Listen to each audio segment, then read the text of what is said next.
Hello and welcome. In today's conversation, I'm going to be talking about EMFs, which are electromagnetic fields. I'm going to be explaining what they are, how they can have an effect on our health, and what we can do to reduce our exposure. And today I'm joined by the lovely Carol Randall, who is a good friend and colleague of mine. And obviously today we're going to be looking at the environment sector, which for me is a very, very important place to start. As part of my role doing my autonomic response testing work with Dr. Klinghardt, he covers the 7 factors of wellness. And one of the 7 factors is actually biophysical stress. And this is where the EMFs come in. Now, he's very much of a believer, unless you are cutting down on your EMFs, so your electromagnetic fields, that smog, we call it electromagnetic smog, in your life, your body will stay in this stress state. So it doesn't matter what we do as practitioners, if the body's in a stress state, it's not going to heal. So this is a very important place to actually start. So I just wanted to explain really a little bit more what EMFs are to our listeners, because it's a very big field. And when you're in it, you know about it. But I think, start a little bit at the beginning. So EMFs, as you rightly said at the beginning, electromagnetic fields or electromagnetic radiation. So it can call EMFs or EMR. So we hear about both of those, and electric smog. So EMFs can also be in a natural form as well. I mean, the Earth's got its own magnetic field. And that resonates about 7.83 hertz, and it's like the heart of the earth, really. It's beating, and that's very important. And really, we don't really want to be upsetting that natural balance of the earth itself. And then, of course, we've got the sun. The sun gives off radiation as well, so that can be good or bad. So we can go out there and get our vitamin D, can synthesize and the production of our vitamin D, which is very good. Or, we can stay out there a little bit too long and get burnt by the radiation. So, we have to be careful. There is good EMFs and there's bad EMFs. Right. What we're going to talk about very much today is the man-made EMFs. So these come mainly in 4 different forms. We have the radio frequency part of it. So this is very much your radio, your TV, your cordless phones that you've got indoors, your smartphones, your smart meters, your smart TV now, smart everything, your Wi-Fi, microwave oven, and Bluetooth all come in this, radio frequency, all these, it's data really in the air, isn't it, that's going through. So it literally is all around us in the air all the time. Yeah. All the time. And what's a bit frightening sometimes is if you were to even sit like maybe in a Starbucks, having a cup of coffee, you've got your laptop on, you've got the strong Wi-Fi in the cafe on, so that's going, but then you've got another 10 people in there, maybe all with their tablets or laptops sitting there typing, so that's all transmitting backwards and forwards. Each one of those people have got a mobile phone on them. So that's transmitting backwards and forwards. You've got next door shop Wi-Fi you can pick up. So it can get very clogged, and if we could see them, it'd just be full, the air. I guess it would look a bit like the Northern Lights, wouldn't it? That pulsating all around us. All around us. If you were to draw a diagram, you have all these little Wi-Fi signals going off all over the place, all around you. So that is your, your radio frequency, data really traveling through the air. Then we have the magnetic fields.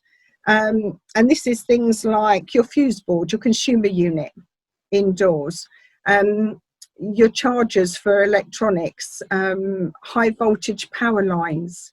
And I mean, I don't know if you remember years ago, there was lots out with power lines and children that were growing up underneath them, and cancer reports and things like that. So it really does affect them, and even water and gas pipes, can have a current, hence why we earth those sort of like pipes to make it safer. But that's like magnetic fields.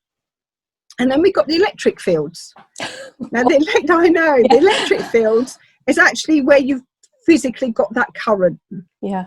You know, so it's all the wiring we've got in our house, you know, and it's got a current going through, and that's an electrical current. So extension leads, cords and chargers, lamps and lighting. So I found a real nice analogy to know the difference between sort of like electric fields and magnetic fields. So if you think of a hose, so we're going to run water through a hose, and that water going through the hose is actually the electric field. But when it sort of like comes out and it's, you know, spreading over your garden everywhere, that's kind of the magnetic field. It's around it. Now, I don't know if you remember from physics, you know, we've done Fleming's law. My forte, I'm afraid. I love physics. I really love physics. You know, but if you had a current going one way, you always had an electric magnetic field going round it. So that's where those two things come in. And then the last one is dirty electricity. So what happens with that is we want electricity to go through all our wiring very nicely. But it doesn't, it gets dirty, it gets interfered with. So it's all very jittery and up and down all the time. And this can be caused just by how it's wired anyway, old wiring, things like that. But also plugging things in like energy saving light bulbs and dimmer switches. Because what they do is they turn off the power. So you've got the power coming through, but they turn it off on about 120 times a second. Wow. So basically it's cutting down the power. Yeah. So that's why you've got a dimmer light, you know, if you're using a dimmer switch. You know, but that interference of on, off is making dirty electricity. And that is something that, you know, we find really interferes with people's health as well, to be honest. So it's a combination of all of those things that we're going to talk about today. Yeah. And I guess, you know, we talk about the highly sensitive person, don't we? Yes.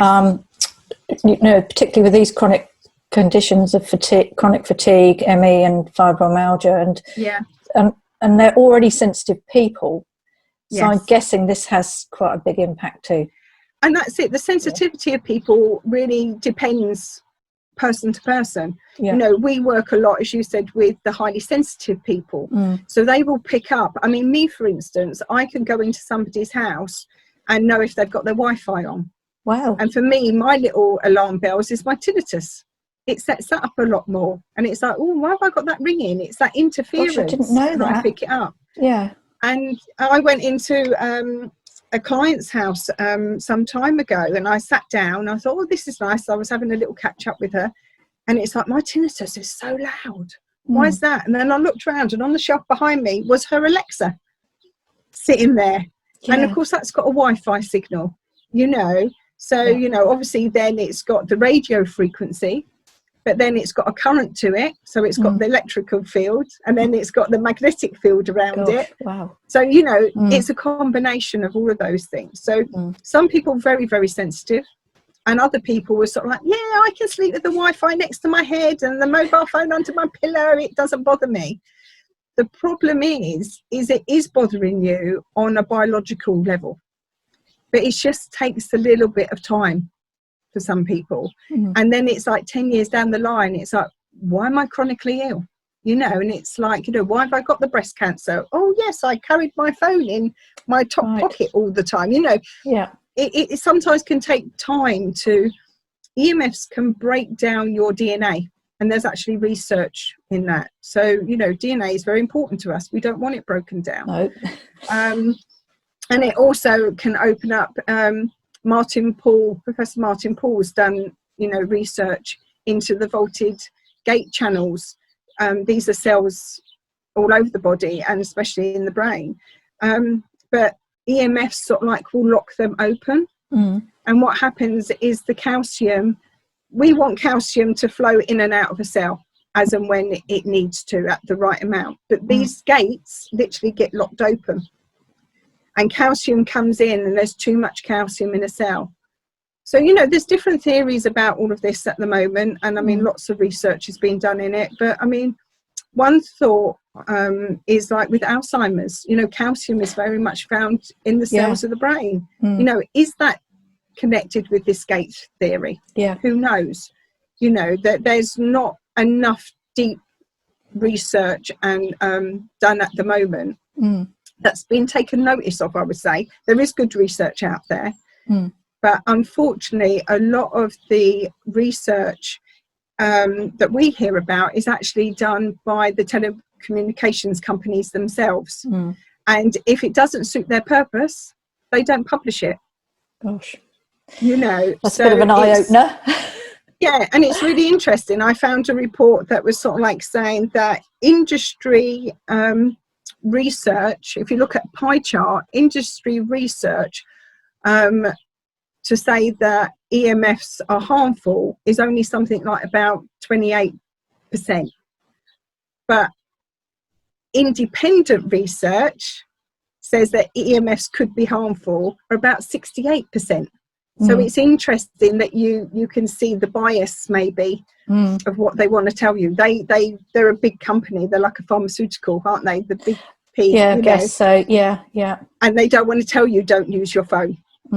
Yeah. Things like that. We want you to have Wi-Fi. We want you to have a booster. We want you to have more Wi-Fi, And they only when you read the small print do we actually find out that they do know about it.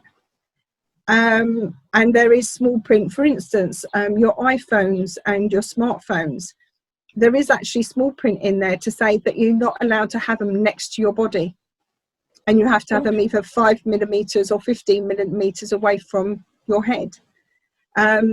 So they already know that. Lloyd's of London, I've actually got a report here actually from Lloyd's of London, actually refused to insure the industry. They've already done that. This, when you read this risk assessment, wow, they already know about it, and they won't insure it because in case somebody comes up with proof, then everybody will be like putting in their lawsuits. So they don't insure. So that tells us something. Lloyd's of London are the people that look at risk. Yeah, the underwriters, aren't they? So they are the big people with that. So really, I suppose what I do with my clients is very much when I first see them, it's like, okay, I use the autonomic response test in the ART. And what's really interesting, because that's a form of kinesiology, and we look at light emissions from the body and to see if they're coherent, as in healthy, or non-coherent, not healthy. And when we do like the arm muscle testing, it's interesting to then see what stresses the body or not. And we do, obviously I can test for EMFs, sensitivity, and also geopathic stresses.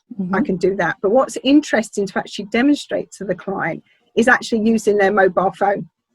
So they come in, they've got their mobile phone on, and I show them how weak their body is when their mobile phone is next to them. And we gradually move the mobile phone away and often to the other end of the room, and their body is still stressed. Gosh. So these sleep apps, I'm just thinking here, my mind's whirring, these sleep apps, just not great, are they, by the sound of it? No.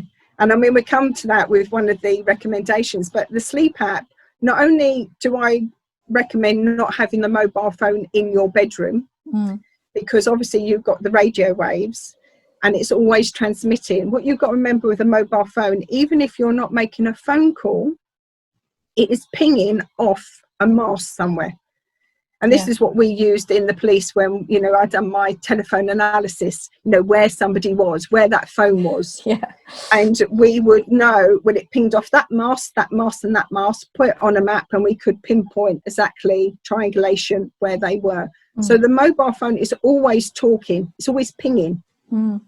So where you might think, well, I'm not using it at the moment. I'm not making a phone call, but it's still sending signals. It's still pinging. So so these sleep apps, really interesting that you said that, because one, you are as I said, when I demonstrate my ART, you know, with a client with the phone, when they've got the phone next to them, it puts their body into sympathetic dominance, and we know that's the stress state. Yeah. If the body is in the stress state, it is not healing. When you're sleeping and you've got your phone there, one, you're not, you know, getting into that deep sleep, but you're not healing. So that's when you wake up in the morning and you're feeling tired still, because your body can only detox and your brain can only detox and repair itself when it's sleeping. So our sleep is like the first area, really, and that environment of the bedroom is the first area really we've got to look at. Yeah.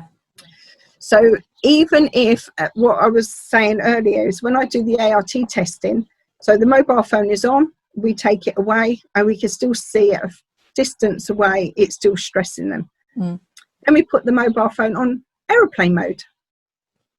And it's like, okay, it's not so far away now, but actually it's still stressing the body. And it's amazing how it can still be the other end of the room and stressing it. And you're thinking, well, it's on aeroplane mode. Why is it doing that? And then we turn the phone off and we do that again. And still, because you've got to remember that a mobile phone has got several antennas in it. There's always something that's transmitting in there. Yeah. You haven't, you know, if a phone has turned off and got battery power, we can still locate it. So, you know, so it's still transmitting. So, yes, so sleep apps aren't the best thing. Okay. I would honestly say, you know, anything like that, all your meditations, buy yourself a real cheap MP3 player. Just stick it on there. It doesn't transmit. It doesn't do anything. You know, yes, it's got a little battery in, but it's so minute, as in, you know, a magnetic field around it. It's not a problem. Well, that's really good advice. So Yeah. But that's it. You see now so many different apps for well-being, for sleep, for anxiety. I mean, there's research out there to show you that EMFs, you know, can cause anxiety and depression. And especially with the youngsters, you know, the young people now. And what frightens me is they sleep with their phones underneath their pillow, always on, because they're just now so scared of missing anything, you know. So it gets quite frightening when you hear those. So, yeah, I've got lots of recommendations of things that I do with my clients. But, yeah, definitely sleep apps are good. But, you know, put it onto an MP3 player, something that does not transmit and receive information. Okay, thank you. So, yeah. Yeah. So I've got, I mean, today, I mean, we haven't got a lot of time, but this is such a huge subject, you know, and there's a lot of information for people to take in. So when I'm working with my clients, you know, obviously I'm doing the wellbeing coaching with them. So I'm coaching them to make these changes, because they are changes that a lot of people don't want to make at the moment. It's like they like their phone with them 24/7. They like the ease of having their Wi-Fi on them in the house and being able to sit with their laptop on their lap in front of their smart TV and no wires are around, you know. They like the convenience of it all. But unfortunately, that is not good for the health. I mean, research is really showing, as I already mentioned, like anxiety and depression. But there's lots of research out there with insomnia and cancer. I mean, fertility. I do maternity and fertility reflexology as well. And this is one of the things that I really do go over with, you know, those reflexology clients as well. Because it's like, well, if you want to get pregnant, we've got to look at sperm quality. We've got to look at egg quality. And EMFs can affect that.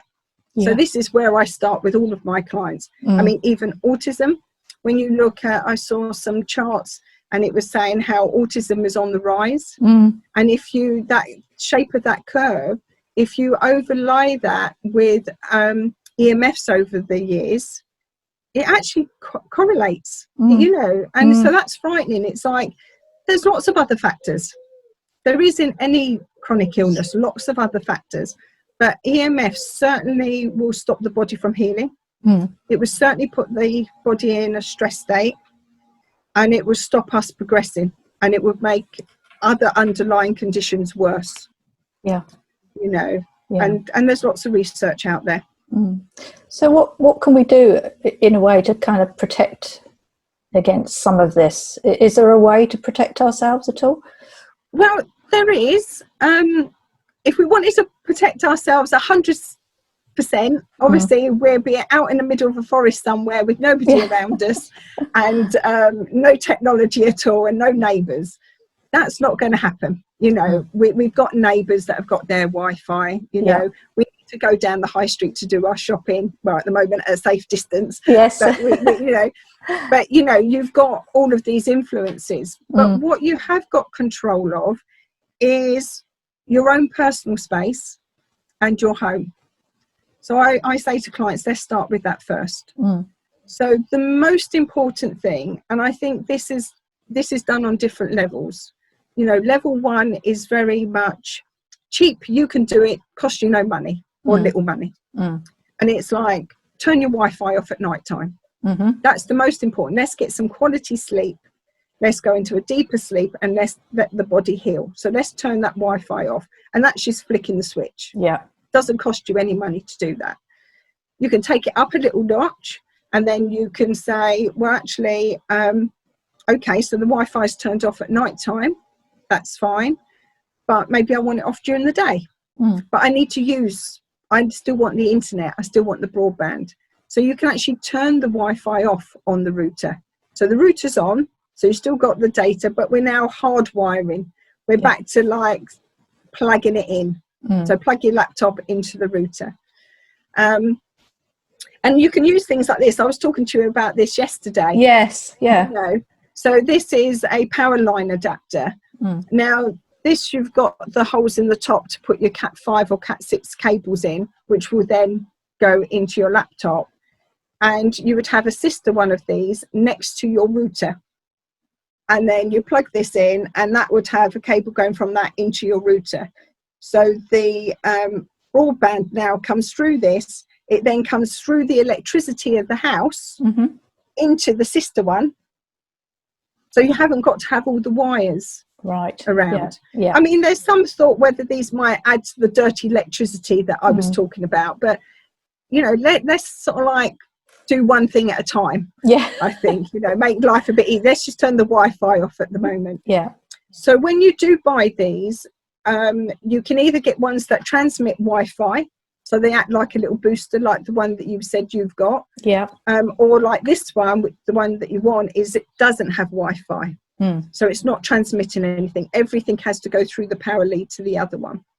So that's something we can do straight away, is actually turning that Wi-Fi off at night time. If we want to go a step further, we actually want to turn the Wi-Fi off totally on the router, but we have everything plugged in. So I've got my TV is hardwired in. So, you know, we've got smart TVs now. You know, my daughter's game console, the printer, all of these things are hardwired in. And to be honest, it's easy. And with one of these, we don't need wires going everywhere. No, you know, like you used to. You used to have to, like a telephone, if you wanted an extension, you had, you know, the wire going round the house. So it is easier to do that. The other thing I would say about the Wi-Fi is a lot of routers that you have indoors have got public Wi-Fi on them as well. So, for instance, I've got a BT router. So it's got my personal Wi-Fi that's sort of like transmitting, but it's got a public one. And this is how they are saying they can have, if you're a BT customer and you've opted into hotspots, you can pick up this public one on every single private modem. Oh, that's interesting. I didn't know that. And that's how they got their hotspots. Wow. Because everybody's transmitting a little bit of extra Wi-Fi for everybody else to share. Yeah. So when you turn off your own Wi-Fi on your router, you have to check to see if there's a public one on there as well. So mine did. So I have to turn off both. Yeah. And I mean, you have to opt out. Basically, they're saying, well, if you're not going to let the public use your hotspot on yours, you can't use anybody else's. Yeah. But I'm like, fine, I don't want to use their Wi-Fi anyway, thank you very much, you know. But that can be done. So that's just something to bear in mind, really. The other thing I would say about routers is, where is your router? I mean, I've spoken to clients and it's like, I'm really not sleeping, I've got these headaches and everything else. It's like, where's your router? Oh, didn't have much room for it, so it's under the bed. Oh, wow. So all night long, you've got under the bed. So really, you need to put that router as far away from your bedroom, but hopefully not, because you're going to turn it off at night time now. Yeah. But definitely don't have it in your sitting room where your children and you are most of the time. Try and put it, I know it's difficult in a house or a flat sometimes, but distance is your friend. Yeah. You know, sort of like every so many feet makes a difference to the strength. So it helps. And I would say at the moment, having the Wi-Fi boosters is definitely not a good idea. Right. You know, because what you're doing now is you're just making that stronger. Yeah. And everything else. So, you know, we have to be sensible with it. At the end of the day, you know, I'm home normally when we're not in lockdown or anything like that, on my own during the day. I'm very happy not to have my Wi-Fi on. Everything is plugged in. I can still use my laptop. I can still watch the telly. I'm happy. When my daughter comes home, obviously she has a school tablet because she's a teacher, and that has to have the Wi-Fi for her to get her emails. So we've devised a way now that the Wi-Fi can go on, but it's a limited amount of time. You know, but I am there. It's like, oh, have you checked your emails? Can I turn the Wi-Fi off now? But, you know, what I'm saying is we don't have to run away from technology. No. We just have to use it in a very sensible way. And the other, I mean, there's loads to share, but I think the other main thing is a little bit about the phones. You know, so even if we covered the Wi-Fi and the phones today, I mean, the phones basically, as I said already, are designed not to be next to the head. Yeah. So when you're using your phone, it should always be away from the body, the further away you possibly can, but normally that's only going to be arm distance, isn't it? Always talk on either speakerphone or a headset. And there's been suggestions of the air tube headsets that are even better. So basically from here to about here is just an air tube, and then it's got the wire. So it kind of stops that connectivity from about here to here. So that's what you can do. The other thing I would say is never ever have your phone in your bedroom, because again, what we said before is transmitting all the time. Definitely not underneath the pillow. Do not use it as an alarm clock, even if it's on airplane mode. And this is what I hear from people all the time. It's like, but I use it as an alarm clock. It's like, no, buy yourself a battery powered alarm clock. You know, even an electric alarm clock will have that electrical fields and the magnetic field. So if you really want to go like the next couple of layers up, then you have a battery operated clock. So definitely don't charge it in your bedroom either, or don't charge it near you. When you're charging, it ups the EMFs, so it makes everything stronger. So again, you know, stick it in the kitchen if you're not in the kitchen, but you know, leave them all in there. They can charge in there during the day. Ideally, you don't charge anything overnight anyway. I mean, as you know, and I know, hubbies who are electricians, you know, they are absolutely, you know, it's like you do not charge anything overnight. They get too hot, you know, so you shouldn't be charging overnight anyway. We've seen lots of pictures with everything burnt and things like that. So the other thing I would say is there is like phone cases that you can get for your phones. Now, what's important to know is that the case that I've got, I haven't got my phone with me, it's in the kitchen because it's far enough away from me. But Safe Sleeve is a good one we can buy here in the UK. Okay, I'm going to make a note of that myself. Yes, Safe Sleeve. And also Defender, but that's they're both American ones, but Safe Sleeve we can get over here a lot easier for our different phones. Now, it is the kind of phone cover that, you know, you flip over to your phone. Only one part of it is actually got the EMF protection. And that's done like that for a reason. If we enclose the whole phone in like you see these EMF socks or these EMF cases. It's the same as when we're in an area with very poor reception. What happens is that the phone will boost its energy to try and get that signal out. Right, yeah. And that's why when we haven't got a signal when we're out, our battery power goes really quickly because the phone is trying really hard. So the safe sleeve cases are designed that the front has got the protection. So when you're talking on speakerphone, but you have it like this with the case closed, but you're talking to the protection part of it.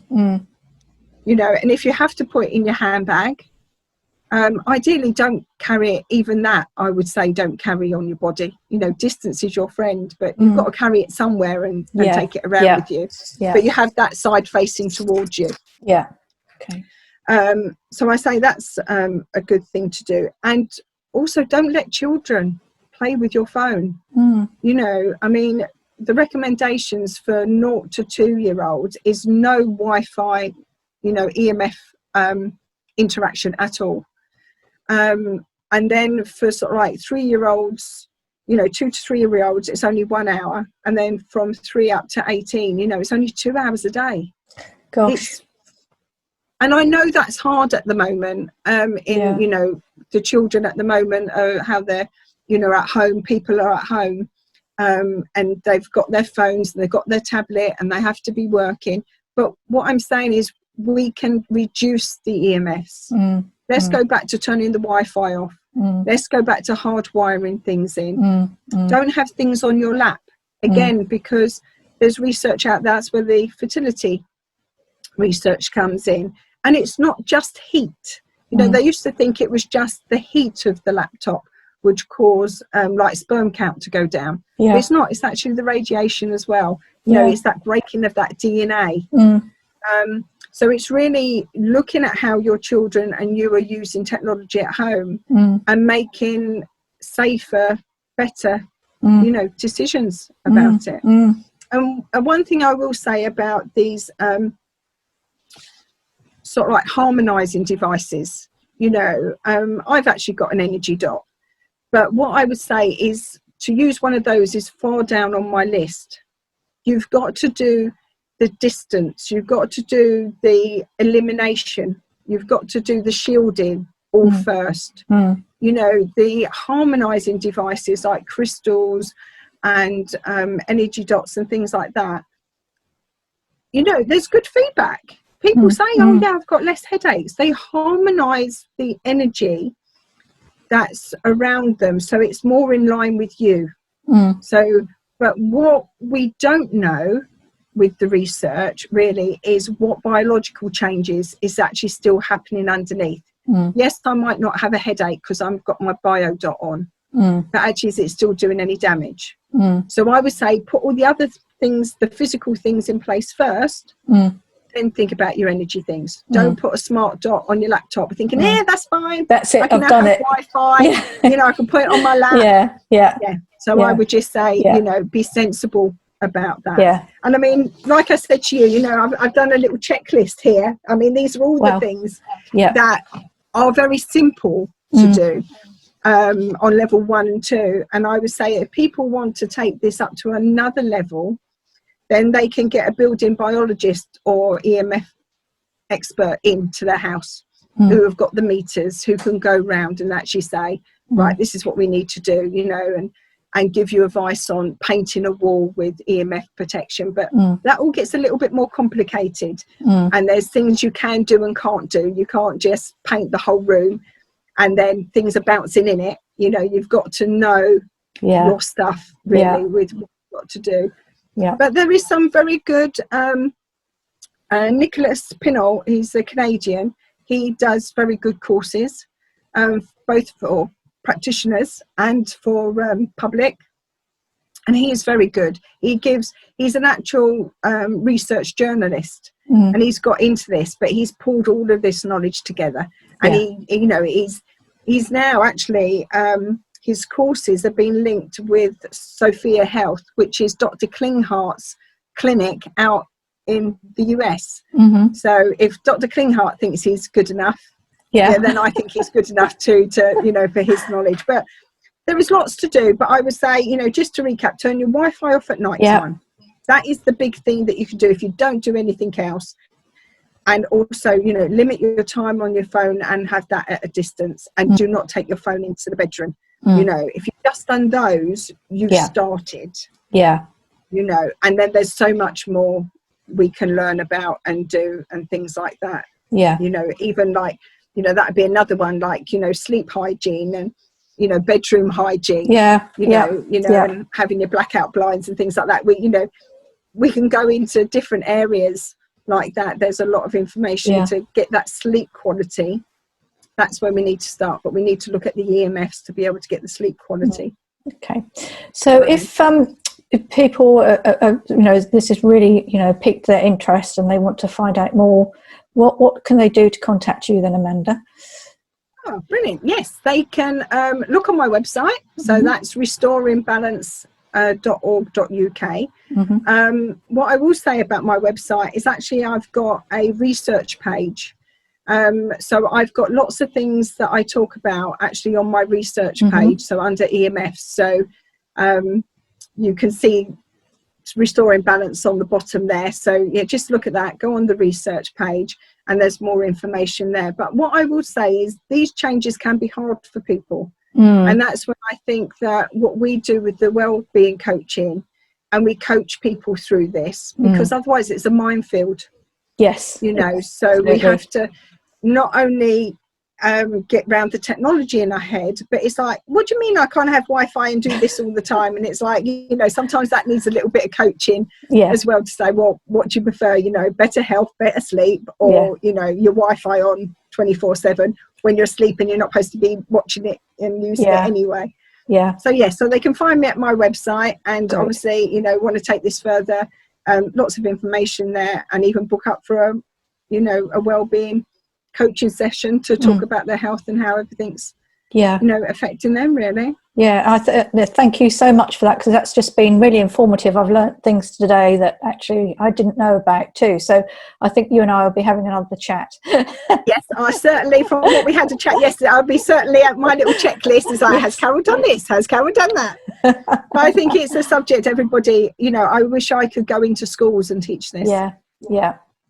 And really bring some awareness. I mean, I know there's a huge amount of anxiety around this 5G and the impacts of that, and what does it mean to people. So, I mean, that can be another talk that we can have specifically on that. So, and indeed. Sleep hygiene is another one. So, And I think, let's start with the basics first. Absolutely. And cleaning up your home environment with the EMFs first.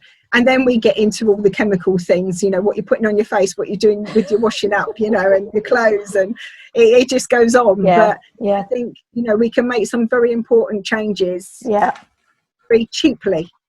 And I think if you're already fatigued and not feeling at your best, then the very simplicity of just turning off the Wi-Fi is something you can do straight away, and it doesn't take any brain power, does it? So your phone in another room, if it's charging, it's in another room. Do not take it in the bedroom.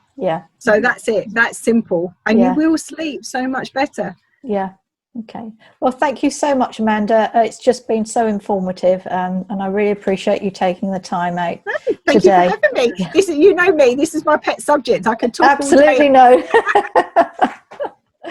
Thank you, Amanda. Thank you very much. Thank you. Bye. Bye. If you'd like to find out more about what I do at the Restoring Balance Wellness Clinic, then please visit me at restoringbalance.org.uk. Many thanks.